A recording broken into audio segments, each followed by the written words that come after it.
Hi, this is Matt McCormick at the Department of Philosophy at California State University, Sacramento. My email address is mccormick@csus.edu, and the bottom address there is my website for my course.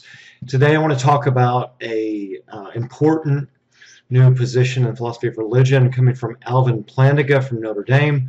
It's called Reformed Epistemology.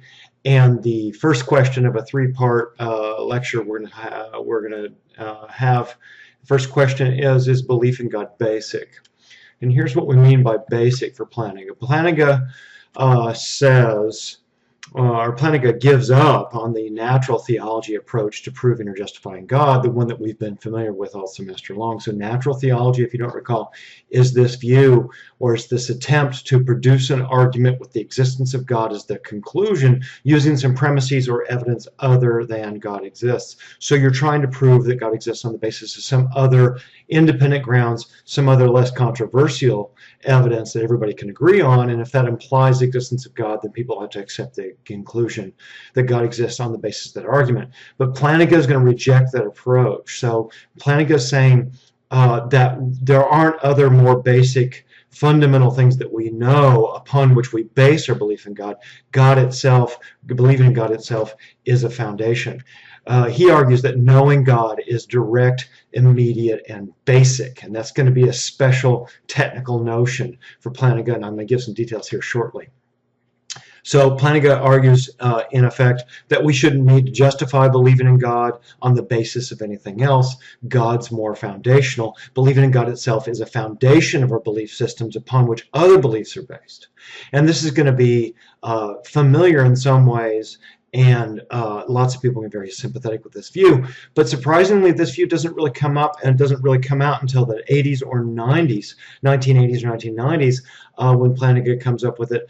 And it's a really important watershed moment in the history of philosophy of religion when philosophers, especially theistic philosophers of religion, change. They change the basic approach to proving or giving evidence or giving justifications for the existence of God. They're really changing their approach on the thing altogether. So let me see if I can give a sort of intuitive explanation of what they're doing, and then we'll give some of the more technical details in the next lecture. So first off, Plantinga and many others have made this sort of argument.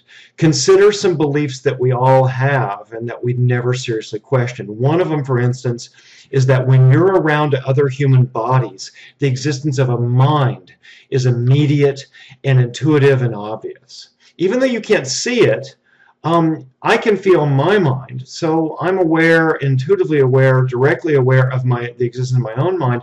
But when I see Arnold talking or acting or behaving or doing any of the other sorts of things around, it's just obvious, it's immediate to me that he has a mind, but I can't see, observe, or empirically confirm the existence of a mind there.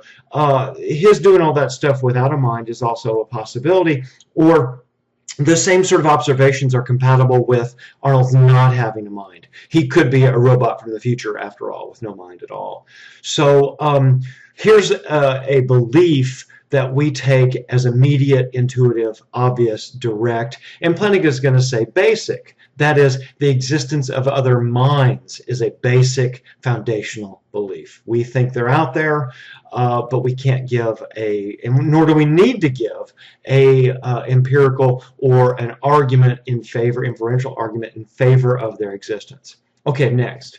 What about recognizing my mother's face is also likewise direct and unreflective. It's immediate. I don't make any inferential judgment-based argument for the conclusion that's my mom. I just know it. I don't look at, say, the distance between her cheeks and the chin and say, oh, that's correct. My mother has brown hair and those are the correctly shaped eyebrows. I don't go through any sort of inferential process where I look at that and then I infer as a result of analysis that that's my mom. I just look and it's immediately clear, directly clear to me that that's my mom. My believing that there's a God, Plantinga argues, is as immediate as my believing that's my mom. Now that's going to sound weird at first, but hold on. So now we've got two other analogous cases, allegedly. The first one is the existence of other minds, and this one is about immediate, direct sensory recognition. So I recognize my mother, I recognize the face of Barack Obama, I recognize that that's Arnold Schwarzenegger. Those are all immediate and obvious and directly known. Now there's another feature we're going to add here to this account on Plantinga's behalf in a minute about defeasibility. But let's consider one more. The existence of a mind-independent, external, material world is also immediate, non-inferential, and basic. Now the idea here is that we assume that when we're not looking, the mountain is still there, it's still made of rock, it exists outside of my mind and outside of my experience. That is, even if I wasn't currently looking or experiencing this mountain, we think it's still there. We think it has a mind-independent existence. In fact, you think there's a whole mind-independent world out there besides your conscious experience. Now, if we press on this point, we realize that you could be dreaming, it could be a simulation, it could be an advanced video game environment that you're experiencing, I could be a brain in a vat, or I could be in the Matrix or something else. But at first glance, the immediate and direct and non-inferential belief I have, rightly or wrongly, is that there is a mind-independent external material world. Now, Plantinga wants to say that God's like that. My believing that there is a God is a fundamental and indispensable, is as fundamental and indispensable as my believing that there is an external world. Okay, another one. The causal uniformity of nature is an immediate, foundational, and axiomatic belief. Okay, now this is a bit more technical, more complicated, but now we've got three others we've already considered. The existence of other minds, immediate sensory apprehensions, the existence of an external world, and now we're going to talk about causal regularities. So famously, causes and their effects from the past will continue to be associated in the future. That is, you think that were I to hand you this lit firecracker, you would have a perfectly reasonable expectation that if that fuse goes on down the rest of the way, it's going to explode. So you think that the cause, the lit match, is going to have the effect an exploding firecracker. And you think that on the basis of past experience. So you have expectations about the future that are based on past causal experiences. That is, you believe in causal uniformity. You think that the nature or causation is going to uniformly continue to be next, tomorrow, or now, or 5 minutes from now, is going to continue to be then what it was when you previously had these other experiences. The problem is, we know from a famous argument from Scottish philosopher David Hume, is that causal continuity can't be supported by evidence without circular reasoning.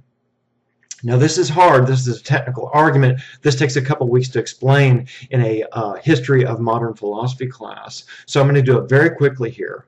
But the point that you want to take away here is that Plantinga is invoking our belief in causal uniformity as a immediate, direct, non-inferential belief, and he wants to say, well look, that's legitimate, we believe in causation legitimately, we believe in these other things legitimately, and we do them without argument. Believing in God is like that. Okay, now just another word about that. So when I put a lit match to a firecracker on Monday, it blew up. And then on Tuesday I did it again and it blew up. And on Wednesday I did it again and it blew up. So what about today? When I put a lit match to that firecracker, will future experience resemble the past? Now, Hume showed us that past experience will only apply to this future case if I can assume that past experience will be similar to the future. That is, in the past, when I made predictions about the past, the future turned out to be like the past. That is, we've seen continuity of causation happen in the past, and that's led us to expect nature to continue to be continuous, to continue to be have uniformity. But that's what we're trying to prove. Why should we assume that that's going to happen the next time? Now, Hume showed us you can't really assume that without assuming the very thing. You can't really show that without assuming the very thing you're trying to prove. So there's a famous argument from Hume that shows that we can't prove causal uniformity without a circular argument. And that's left us with this puzzle in philosophy for several hundred years. But Plantinga's point is it's legitimate and acceptable for us to believe in causal uniformity. We all do. And he thinks it's perfectly okay. And he wants to say that's a foundational belief. It's direct, it's immediate, it's axiomatic, and belief in God is like that. My believing in God is as axiomatic, foundational, and indispensable as our believing in causation. So Plantinga wants to say if those other beliefs are legitimate, and if rational deliberation doesn't defend or doesn't produce those beliefs, they're not better known or more primitive beliefs that they're built on. These are all foundational things that we're believing. I don't appeal to evidence to justify them. I can't really appeal to evidence to justify them. And with minds, the external world, and causation, there isn't any compelling evidence in favor of them that isn't compatible with their being false. So since those are all legitimate, it's at least possible, Plantinga argues, that we can have some of these axiomatic foundational beliefs that themselves can't be defended with argument. They're where arguments start. They're not what arguments produce as conclusions. All right, so the idea then is these are beliefs upon which other beliefs are based. They are not known as the result of rational inference. They are not evidential or inferential. We base other expectations and beliefs on them. They are basic. All right, so now a few more details before we get back to the God question. It is possible to reflect on those beliefs, and we can even come to doubt them. That is, you can go watch The Matrix, and you could come to have doubts about whether or not you're in the real external material world, or whether maybe you're in an advanced computer simulation of the external world. That's to say, these basic, immediate, non-inferential beliefs, like our belief in the external world, they're not incorrigible. They're not immune to doubt. So an incorrigible belief is one that's immune to doubt. It's one that we can't possibly doubt. There's no circumstances under which it could be false. But our belief in the external material world is one that could be mistaken. So it's corrigible. These ones are not incorrigible. So how does Plantinga deal with that? And also, by the way, while I'm on the topic of philosophy movies you need to see, let's throw in The Matrix, Memento, Inception, Eternal Sunshine of the Spotless Mind, The Truman Show, A Clockwork Orange, Gattaca, The Shawshank Redemption, and AI, just for starters. So there's half a dozen or so movies you've got to see to do well in a philosophy course and be immensely entertained. Okay, next. The thing is that after we come to doubt lots of these things, like the existence of the external world or some other one of these other basic immediate axiomatic beliefs, we can doubt them, but then we return to believe in them justifiably. We can come back around. So Plantinga gives an example, or I'll embellish the example a bit. New information can arise that might lead me to change my mind about one of those beliefs or reject them. That is, these basic beliefs are defeasible. And a defeasible belief is one that you're prepared to change your mind about on the basis of new information. So if new information comes to light that warrants it, then you might change your mind. You might stop believing it. So a defeasible one is one that you are prepared to change your mind about under the right evidential circumstances. So suppose it comes to mind that or it comes out that, or somebody claims, that's not really your mom, Matt, that's a cleverly disguised Russian spy. And I suppose if I had the right sorts of other information, and it was compelling enough, and maybe there's enough weird things going on about my mom's behavior, or if I could see some other things, I might come to be convinced that this person who I had this immediate, direct apprehension of as my mom, at first, I change my mind and go, oh, wait a minute, that's not my mom after all. So it's not to say that these things are incorrigible. These basic beliefs are ones that we can come to doubt. And that's going to be important for later when we try to understand Plantinga's view. Because on the classic view, on classic foundationalist views, basic beliefs were never corrigible like that. But I'll sort that out as we get there. Okay, so the point is, For Plantinga, he says, these examples we've given, other minds, the external world, beliefs, immediate perceptual beliefs like the existence of my mom, causation, I can come to doubt those with the right sorts of new information. But then I reflect on that, I consider all my evidence, and I come back to believe in them anyway. So the point is, though, that they're defeasible. I might change my mind about them under some circumstances. Okay, now, what about God? Okay, so Plantinga says God's presence in the world, Plantinga maintains, is just as intuitive, obvious, immediate, and non-inferential as our beliefs in an external world, other minds, and causation. So how does that work? Okay, Plantinga calls it this thing the Sensus Divinitatus. And here's what he means. Here's a long, forgive me for giving a long quote, but here's some of the important details about the way Plantinga describes this awareness of God. The Sensus Divinitatus is triggered or occasioned by a wide variety of circumstances, including, in particular, some of the glories of nature, the marvelous, impressive beauty of the night sky, the timeless crash and roar of the surf that resonates deep within us, the majestic grandeur of the mountains, the ancient brooding presence of the Australian outback, the thunder of a great waterfall. There is something like an awareness of divine disapproval upon having done what is wrong or cheap, and something like a perception of divine forgiveness upon confession and repentance. People in grave danger instinctively turn to the Lord to ask for succor and support, having formed the belief that he can help, and help if he sees fit. On a beautiful spring morning, the birds singing, heaven and earth alight and live with glory, the air fresh and cool, the treetops gleaming in the sun, a spontaneous hymn of thanks to the Lord.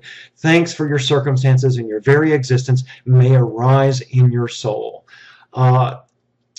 There's a long quote from Plantinga, and here's the idea, or here's an exercise for you to think about. Here's where the Sensus Divinitatus has been manifest in your life.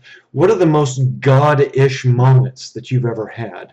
So many people are going to say something like having a baby, or seeing a sunset, or a special moment with your lover, or maybe it was hallucinogenic drugs, who knows, any number of things. Some moment where you felt the special, transcendent, remarkable emotional power like Plantinga is describing here. So that's what he wants to put his finger on and says, look, that's you being aware of God, sort of the way you can also be aware of your mother's, that your mother's in the room, or be aware that Arnold Schwarzenegger's got a mind, or whatever. You have an immediate sensation of the divine in that moment. Okay, so a few more details here. So now, here's a question that Plantinga asks in the article that we read. Is belief in God properly basic? Not just basic, but properly basic. And here's what we mean. It's at least possible that theistic beliefs are like these. They're properly basic, acceptable, or epistemologically warranted, epistemically warranted. And the idea is that we ought to be able to make a distinction between beliefs that are merely basic and ones that are properly basic. And the properly basic ones are the ones where you're really getting some authentic, direct, actual awareness of the facts out there. You're having an apprehension of some fact in reality versus some false or inauthentic or misguided or misleading awareness of something out there. So there's a difference between proper and improperly basic beliefs. And I think Plantinga is going to say that sometimes when people have these weird feelings, they're having improperly basic beliefs, and other times they're having properly basic beliefs. And what we got to do is figure out what's the difference between proper and improper. Okay, now another quote to help us triangulate on what these experiences are like. Plantinga says, upon reading the Bible, one may be impressed with a deep sense that God is speaking to him. Upon having done what I know is cheap or wrong or wicked, I may feel guilty in God's sight, and from the belief that God disapproves of what I've done. Okay, so maybe you've had some experiences like this. You've certainly heard about people having experiences like this.